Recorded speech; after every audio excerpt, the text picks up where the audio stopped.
Assalamualaikum warahmatullahi wabarakatuh. Teman-teman, selamat malam Jumat kepada seluruh teman-teman yang ada di rumah. Nah, teman-teman, sesuai janji kita kemarin, kita akan menceritakan pengalaman mistis buat kalian untuk menemani malam Jumat kalian. Nah, kebetulan kita sudah menghadirkan bintang tamu yang sangat fenomenal di SMK Lamona. Tentu saja, siapa itu? Bu Irma. Halo Bu Irma. Halo Kang Aris. Gimana kabarnya? Alhamdulillah baik. Boleh diperkenalkan dulu Bu Irma itu sebagai apa sih di SMK Lamona? Oke, saya Irma Kusuma Wardani. Di sini saya sebagai guru matematika.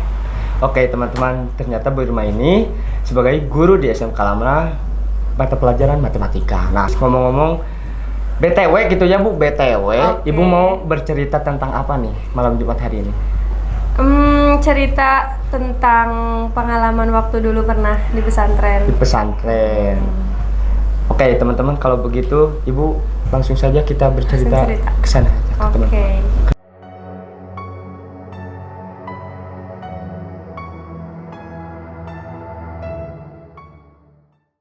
Bu, awal mula Ibu bisa mendapatkan kejadian di pesantren itu gimana? Jadi ceritanya waktu itu tuh apa ya? Pengangkatan kan kalau di pesantren itu ada pengurus gitu kan. Kayak semacam OSIS tapi bukan OSIS gitu. Nah, pas pengangkatan itu ada pelantikan gitu kan. Kayak LDK lagi ya, latihan dasar kepemimpinan. Nah pas gitu kan kalau misalkan pas LDK itu yang hadir ke pesantren itu cuman angkatan saya aja kan. Iya. Jadi nggak ada santri-santri yang lain. Nah pas gitu udah aja ya kita teh malam-malam udah selesai kegiatan pagi-pagi. Nah pas malamnya jadi kan di satu kamar itu kita dikasih komputer nih. Nah pas malam itu tuh kita tuh nonton horor. Jadi kita tidur tuh hanya sekamar, kan biasanya kita disebar gitu kan, ada banyak kamar. Iya. Nah pada malam itu kita tidur satu kamar Semuanya orang. satu angkatan. Satu angkatan, satu kamar. Cukup Bu? Cukup. Terus gimana? Nah terus pokoknya pas selesai nonton horor itu, pas selesai nonton film horor itu mati lampu. Wow. Mati lampu, terus kita kayak yang oh ya udah mati lampu aja gitu kan, misalnya nggak yang mikir gimana. Nggak lama dari situ, jadi kan kita tuh kamar di atas, lantai 2. Kamar di atas. Nah tiba-tiba ada suara kaki gitu. Jalan. Atau jalan kayak deg gitu loh. gitu. Lari. Enggak, jalan santai gitu. Iya, jalan deg. Terus kan kita kayak, padahal itu tuh jadi asrama itu kan ada pagarnya gitu. Yang pegang kunci itu kan kita. Jadi kan nggak mungkin kan ada orang masuk gitu kan. Terus udah gitu udah aja kita teh pokoknya kan ada yang tidur juga. Iya. Nah pas gitu dibangunin sama esok semuanya bangun. Pas kita kan teriak-teriak ya, siapa di luar gitu kan. Nggak ngejawab terus kayak cuman deg hilang suaranya teh. Nah udah gitu teh deg hilang lagi. Pas gitu tiba-tiba dari belakang kamar ada yang nyenterin gitu. Lah, nggak tahu siapa ya, kita nggak tahu siapa, tapi udah gitu teh, udah akhirnya kita semuanya bangun karena kita kan nggak bisa minta tolong juga kan, nggak ada ustazah juga. Nah udah deh dari situ teh, pas nggak lama setelah itu lampu nyala, udah aja nggak ada apa-apa lagi. Jadi kejadian itu pas lampu mati, tiba-tiba mati. Terus ada yang naik tangga tapi nggak ada siapa-siapa. Semuanya dengar tapi Bu. Semuanya dengar. Posisi paling mendegakan itu sampai ketemu nggak? Nggak ada. Terus pas kita pagi-paginya kan kita cerita ke ustadz gitu. Mereka nggak ngedenger apa-apa, paling kita tuh teriak-teriak yang kayak keras banget, teriak semuanya yang tidur juga dibangunin, teriak-teriak. Gak ada yang dengar. Padahal di belakang asrama teh rumah warga. Nggak ada yang dengar. Itu. Baru pertama langsung duk. Saya juga merinding. Tapi Ibu bisa menyimpulkan nggak kalau itu tuh sosoknya gimana? Yang jalan? Nggak ada bayangan. Nggak ada bayangan sama sekali. Cuma suara. Terus kita teh apa sih? Kayak langsung siapa di luar gitu kan? Langsung teriak kan? Karena kan kita juga takut gitu ya. Udah gitu udah nggak ada. Nggak ada. Oke. Pernah juga ada lagi ya? Kisah apa ini? Oh, di luar pesantren. Sama di pesantren. Masih sama di pesantren. Pas waktu itu jadi kan kita tuh suka tahajud gitu kan. Nah kebetulan ya sholat malam Kebetulan waktu itu saya tahajud berdua sama teman saya. Salat tahajud berdua. Posisi di kamar di asrama masih biasa enggak, kalau salat tahajud tuh di masjid. Di masjid. Yang ke masjid itu baru cuma 2 orang, sama saya sama teman saya. Nah udah gitu udah aja sholat. Nah udah sholat kita teh kembali lagi ke kamar mandi mau mandi. Soalnya kan kalau misalkan mandi udah subuh di sana ngantri kan. Nah jadi kita mandinya pas udah beres tahajud. Nah pas gitu pas kita mandi belum ada siapa-siapa. Belum ada santri yang bangun satupun gitu waktu itu teh. Nah kan jadi kamar mandi ada 2, kamar mandi 1 sama kamar mandi 2. Temen saya teh di kamar mandi 2. Atapnya bolong. Atapnya tuh bolong. Okay. Nah, terus tiba-tiba dia tuh ngejerit gitu, teriak gitu, gitu kan. Terus, kenapa? Aku tuh langsung gitu, terus dia tuh nggak cerita. Nah dia nggak cerita, pas udah siangnya baru dia cerita. Tahu nggak tadi kenapa aku teriak? Kenapa? Takutnya. Ternyata apa coba? Kenapa? Ada tangan, bener-bener tangan kayak dari atas gitu gini. Dari atas toilet? Dari atas kamar mandi. Tapi tangannya gimana? Tangan kayak mau masuk gitu loh. Terus pas dia teriak, langsung gini lagi tangannya, udah kayak nggak ada. Tapi mungkin gak sih Bu kalau orang yang jahil itu? Nggak tahu kalau orang yang jahil. Cuman aneh, maksudnya nggak ada akses gitu. Nggak ada akses untuk bisa jahil gitu. Toilet tinggi? Toilet tinggi atap. Gak mungkin orang. Tapi tangannya biasa Bu? Tangannya nggak tahu, soalnya kan temen yang liatnya. Pokoknya pas dia teriak langsung tangannya langsung kita tuh buru-buru selesai, langsung ke masjid lagi. Berarti itu yang kejadian dirasain oleh temen ibu? Iya. Kalau ibunya di mana? Kalau ibu sendiri sebenarnya kalau lihat nggak pernah. Cuman waktu itu pernah denger, tahu nggak sih kayak suara Mbah Kun yang ada di film-film gitu, ketawanya. Emang gitu? Iya, emang gitu. Itu bener-bener itu kayak jauh tapi dekat? Deket banget, keras banget kayak di telinga banget gitu. Aku tuh memastikan ya, takutnya emang ada yang jahil gitu. Kalian dengar sesuatu nggak? Pertamanya emang suaranya tuh pelan. Kalian dengar sesuatu nggak? Nggak dengar. Terus gitu suaranya makin keras langsung aku teh tutup telinga, nangis deh. Nangis Ibu? Itu benar-benar suaranya yang kayak itu loh yang suka ada di film-film. Iya, yang di film-film suaranya tuh bener-bener kayak gitu banget, jelas banget di telinga. Tapi orang-orang nggak ada yang dengar semua, terus semuanya langsung rumunin aku, kenapa gitu kan. Udah gitu aku tuh nangis, udah di situ lemas banget, udah nggak bisa.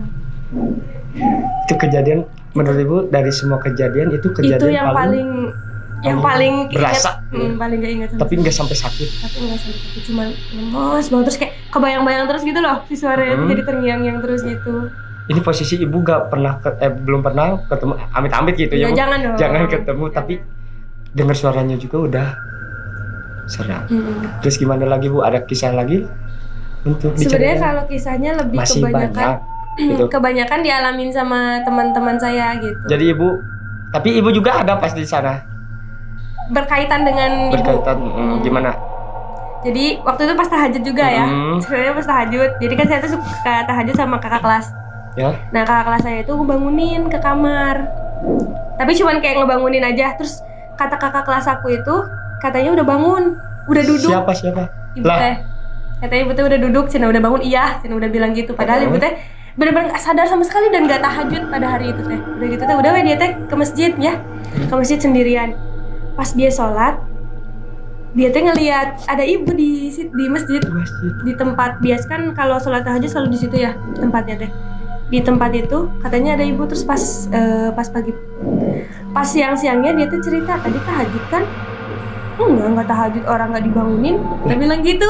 Padahal kata dia, aku tuh ngebangunin, tapi kamu juga bangun, tapi kamu tuh nggak apa? Nggak ngomong, cuma kayak jawab, iya gitu. Betul. Aku nggak ke masjid. Terus kata dia teh, tapi kamu tadi ada di situ di tempat biasa kamu sholat. Nggak tahu. Terus gimana, panik orang-orang pas tahu itu? Enggak sih, cuma berdua kan, cuma sama dia aja. Jadi dia tuh sendirian. Iya, di masjid tuh sendirian. Oh, takut. Ya udahlah. Mungkin itu masih no bad gitu. Berarti pengalaman masih yang tadi. Iya. Kalau yang serem gitu Bu. Gitu. Ibu mau gak dengar cerita mistis dari teman-teman yang tadi udah kita buat Q&A? Boleh Kita bacain.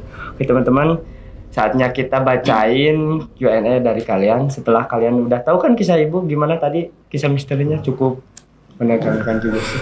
Menurut saya itu Bu pengalaman sangat mistis lah sakit Bu. Dari 7 sampai 10. Masa? Oke. Gini Bu, ada yang nanya. Ini yang nanya. Nah, gini langsung aja yang namanya mah disensor aja. Ya, Bu. boleh. Ada nanya yang gini Bu. Ibu pernah kesurupan nggak? Ini yang nanya Bu. Iya.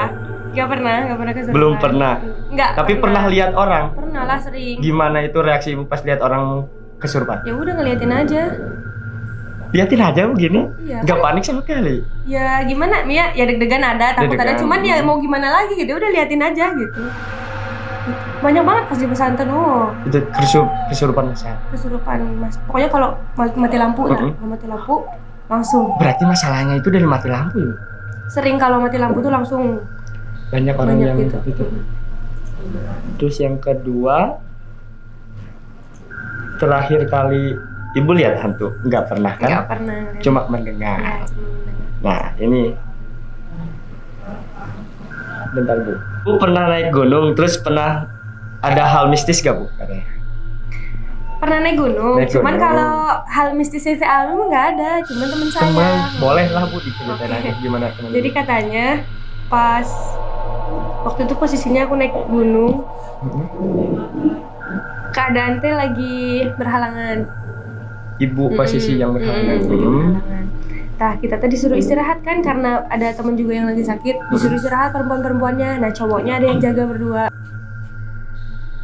Nah, Terus udah gimana? gitu katanya, kata yang nggak tidur itu, Cowok. kata cowok yang nggak Iya. tidur itu katanya ada yang nyamperin Yang manusia atau makhluk? enggak, makhluk. Makhluk. Nyamperin ibu di Dia teh- tenda gitu. enggak kan, jadi belum nyampe nih, masih di tengah hutan gitu, masih Oh, perjalanan. masih perjalanan. Jadi kayak cuma pakai apa ya namanya, Asal ada atap. asal ada atap aja gitu. Nah, pas di situ katanya teh nyamperin. Jadi kayak terbang, langsung nyamperin gitu Terbang. kan. Tapi dia teh nggak cerita pas langsung di tempat itu, pas kita udah turun di bawah, baru dia cerita gitu. Yang bener kataku teh. Bener kan, cuman ya kita mah nggak mau cerita pas waktu itu kan, takutnya gimana gitu. Tapi itu sosoknya gimana Bu? Yang terbang itu gimana? Enggak diceritain. Nggak diceritain, cuman adalah ada pokoknya. lah, Iya, adalah pokoknya mah Itu berarti hal mistis di. di gunung. Oke. Udah sih Bu, itu aja. Udah semuanya hampir sama pertanyaan. Cuma ada yang melenceng juga. Biasalah Biasa. Bu anak-anak. Iya. Oke Ibu, mungkin gitu Bu cerita Ibu sekarang. Atau ada yang masih diceritain lagi? Enggak lah, udah Cukup. segitu dulu aja. Tapi Ibu nggak ada trauma kan dari kejadian-kejadian yang telah Ibu Enggak sih. alami? Nggak ada. Tapi pengen bisa Bu lihat hantu? Enggak lah, enggak mungkin lah, jangan sampai. Oke, Ibu baiklah, Ibu terima kasih telah Sama-sama. menemani teman-teman di rumah di program Omis ini. Semoga teman-teman di rumah juga terhibur ya Bu. Dan teman-teman juga pasti bisa merasakan apa yang Ibu telah tadi ceritakan itu di rumah. Soalnya kita menemani teman-teman di rumah itu setiap malam Jumat. Oke teman-teman, itulah kisah dari Ibu Irma, pengalaman mengenai hal mistis di pesantren dan gunung. Buat teman-teman jangan lupa saksikan terus tayangan program Omis di minggu-minggu selanjutnya. Setiap hari Kamis malam Jumat di YouTube PSPT SMK Lamna. Pokoknya jangan lupa like, comment, and subscribe YouTube PSPT SMK Lamna. Kita akan menemani kalian semua setiap malam Jumat. Oke. Saya Aris Agung Gumelar dan Bu Irma pamit undur diri. Wassalamualaikum warahmatullahi wabarakatuh.